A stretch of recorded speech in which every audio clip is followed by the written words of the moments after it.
Okay, this is 5.3, proving triangles congruent by, it says SAS, but what that stands for is side angle side. So we know that if two triangles are congruent, all their corresponding parts, which include sides and angles, are congruent.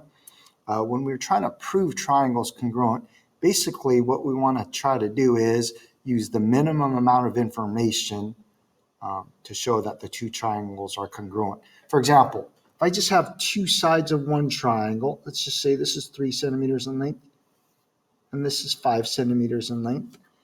So you can think about these as just like little sticks or whatnot. But if I have two sides of one triangle congruent with two sides of a second triangle, so another triangle with a side length that's 3 centimeters and another side that's 5 centimeters. My question is, do those two triangles have to be congruent?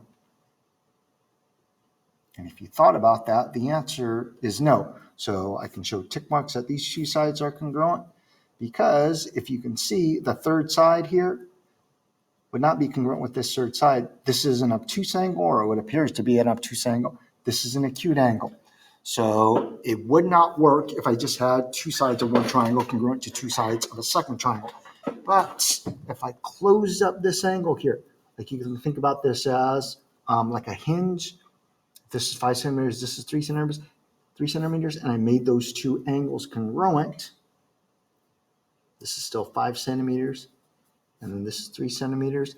Then those two triangles would have to be congruent, even though it might not look like that. It might be a pretty poor drawing, but that's basically the side angle side congruence theorem.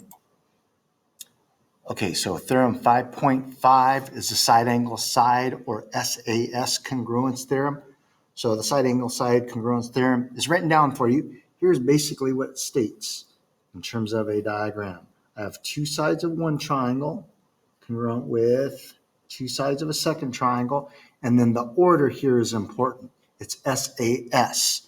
The A is between the two S's, or it's the angle between the two sides. So I can't just put this in any order. I can't just put it in terms of like side angle. That's a completely different theorem. So I can't make this SSA. This is just the abbreviation. As you'll see, most of the time we actually will not write out side angle side, even though it's not that long of a phrase. We use the abbreviation SAS. But the two sides of one triangle are congruent to two sides of a second triangle.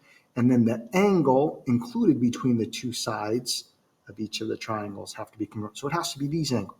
This angle right here, is included between these two sides. It couldn't be this angle. Couldn't be this angle. But if I have these two sides congruent to these two sides, their angles are congruent, then the third sides have to be congruent, which also means then that the other corresponding angles are congruent. So it has to be true that these two triangles, if I label them ABC and DEF, are congruent.